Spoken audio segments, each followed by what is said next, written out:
for more than 15 minutes are also asked to, quarantine. And so at this point, we have not seen that we have to send home the entire classroom.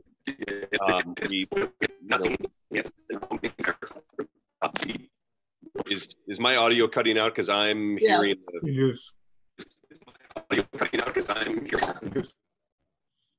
Okay, I apologize for that, but but again, sorry for the audio here. I'm not quite sure what is happening.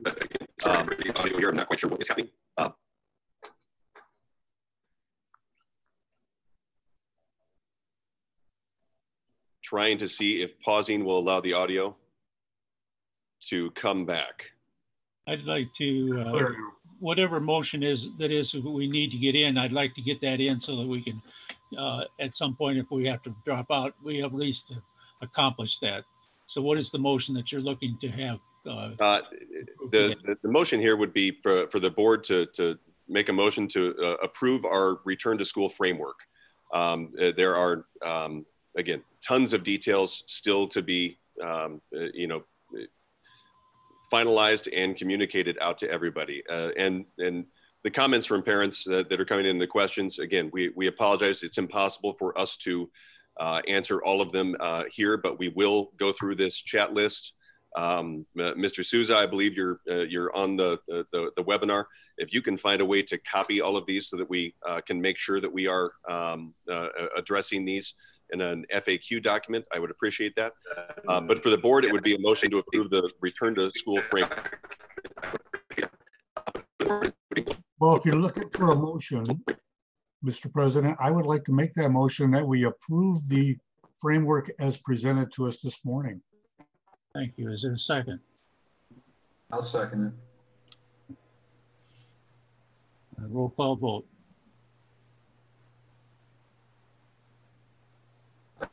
Ms. Lori, are you there?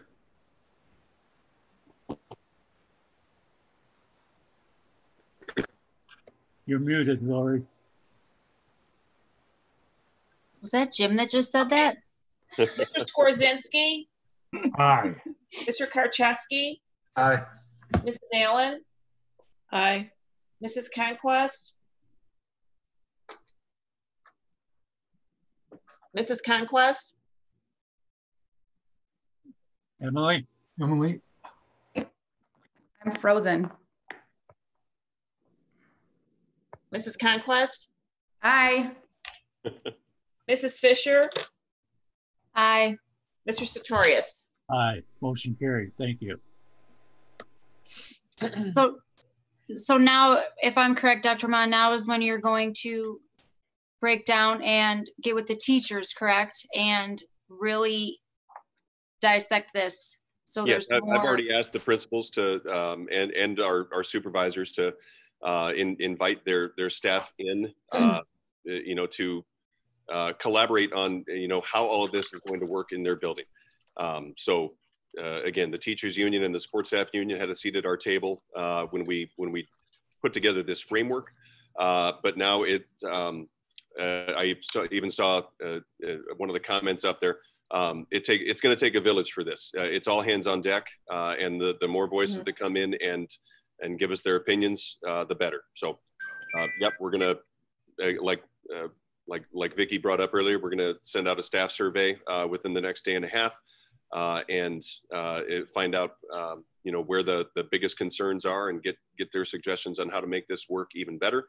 The principals should be reaching out to their parent communities for suggestions and feedback on how it's going to look in their specific building.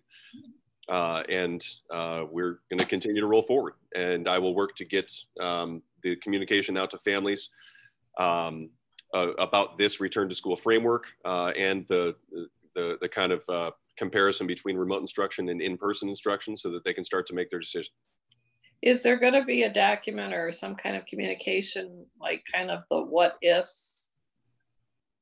So that we have parents and teachers and staff are all going to know, okay, so if a child has a temperature, this is what's going to happen. If a child is exposed, this is, so that all the schools in the district are going to be following some of those same basic protocols. two documents that are currently underway. One, the one I was talking about yesterday, excuse me, was the quick snapshot comparison, so that that just really compares what in-person versus remote does. Right. The other, we have a longer one that's probably going to be many pages long, that's going to get into a lot more of the details. There's going to be a section on academics, but there's also going to be a section on protocols when someone is diagnosed or shows some type of symptoms. This is what's going to happen. These are the steps our health staff and our school staff are going to take. Yes, we are going to have that. It's going to take some time to have that completely ready, because a lot of those details are still being worked out. Okay, and we had touched on this yesterday when we talked about subs. I don't know. Now's the time to share what you're. Asked me a question about that as well. So the board recalls we were going down the path of having permanent subs, like one permanent sub in each of our buildings. We are probably going to recommend actually increasing that to 2 at each of our of our buildings, because honestly, substitutes as an educational field, we expect that it's going to become even more difficult to find substitutes to come into our buildings, which is another reason it's going to be all hands on deck. We are going to need every available sub. We are going to need some of our staff members that have teaching certificates are probably going to be used as substitutes on many occasions. But we are going to really try to have 2 permanent subs in every one of our buildings. So they will be reporting to that school every day. They'll be a part of that school's bubble, for lack of a better term. I have no doubt we will be able to utilize them throughout the school year. So let me just throw this out. If we do have 2 subs per building, but let's say MIS needs an extra person or 2 for a given period of time. I know you mentioned there would be in that bubble, but would it be possible that maybe one of those permanent subs might go from one building to another if needed? Sure. Or are you gonna? Okay. Yeah. I mean, we're going to utilize staff as best we could. So if for whatever reason that building didn't need an extra sub, we would be able to ask that person to report to a different school.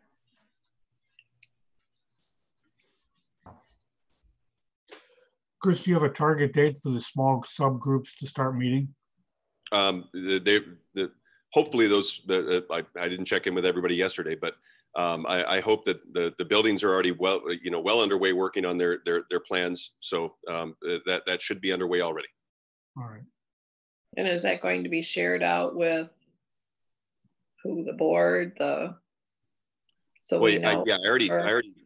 already sent something to the entire staff, letting them know, like to look for information from their buildings and who the district leads were on the various aspects of operations or health and wellness or student support. So. Well, I think probably getting the information about how many students are actually going to be coming and or not coming is going to facilitate a lot of that planning as well. Sure. So again, the sooner rather than later.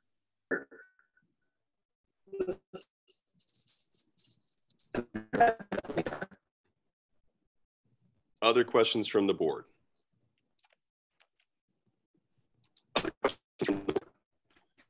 Well then, board members, I believe that you could take a motion to adjourn.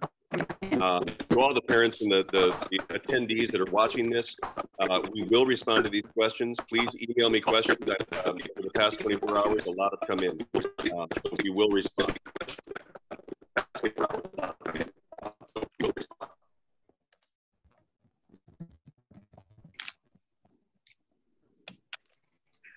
So is there a motion to adjourn?